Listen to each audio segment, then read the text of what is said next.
remembering the French massacre of black soldiers at Charoy military camp 75 years on. Today, December 1st, 2019, marks exactly 75 years after the grand massacre of African colonial soldiers who fought to liberate France during the European Tribal War, also known as the Second World War. As part of iGambia's effort to keep on honoring African heroes, we chose to remember our African commandos who fought to liberate France but were later paid back with painful execution for demanding what rightfully belongs to them. During the Second World War, a team of African soldiers referred to as Tirailleurs Senegalese, which translates as Senegalese sharpshooters, were recruited not only from Senegal, as the name suggested, but from a combination of African countries like Togo, Guinea, Mali, Senegal, Burkina Faso, Chad, Gabon, Ivory Coast, Central African Republic, and Benin, mostly against their will to be part of a multi-racial army to liberate France from the German forces. Black soldiers formed a larger part of the entire French army relative to the number of French soldiers involved. They were used to fight in Italy and along the Mediterranean coast. During the heat of the war, more than 17,000 black soldiers who were part of the General de Gaulle-led French army reportedly lost their lives in attempts to resist the Nazi invasion, with the remaining members captured as prisoners of war and locked up in a racist German camp. After the hard work, numerous deaths and massive contribution by the African troops, a grand propaganda scheme was set up to exempt all black soldiers from the final team that would later liberate Paris. Getting an all-white French troop to lead the operation became difficult because out of every French unit, there was about 60% black soldiers. The only French formation from which they could recruit a 100% white team was an armored division stationed in Morocco.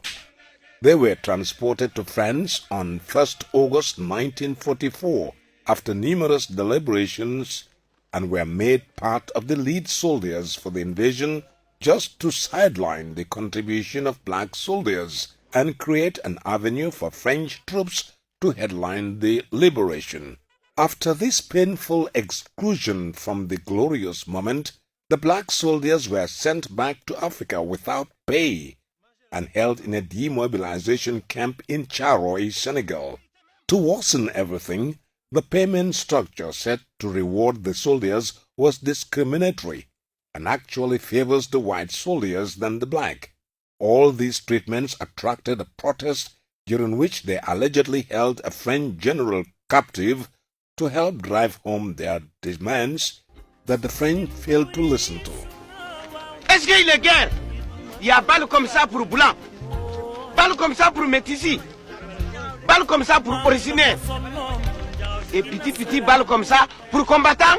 The soldiers demanded, among other things, an equal pay with their European counterparts, better treatment, and also the release of their salary arrears.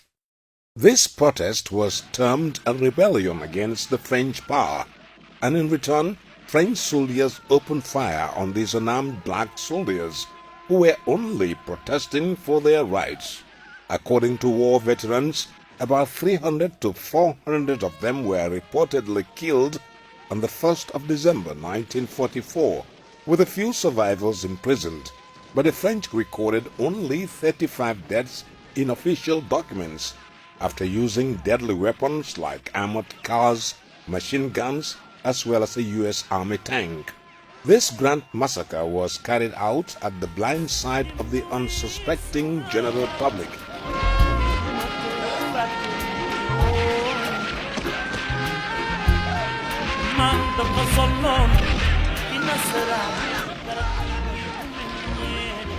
In 1987, a film was released by Sembène Ousmane, a Senegalese cineast and writer, detailing the story.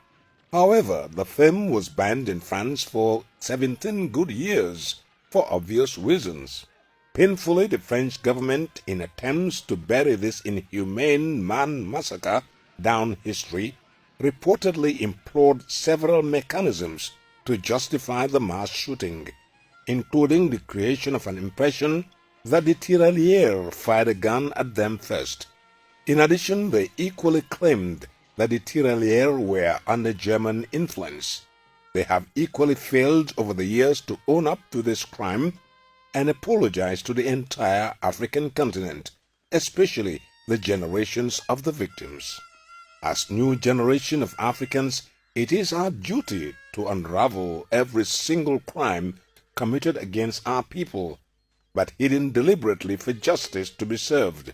Whether France recognizes this or not, we will let the whole world know our ordeal and give much respect to these gallant soldiers for their contribution towards the liberation of France, whom turned around to pay them back with painful deaths.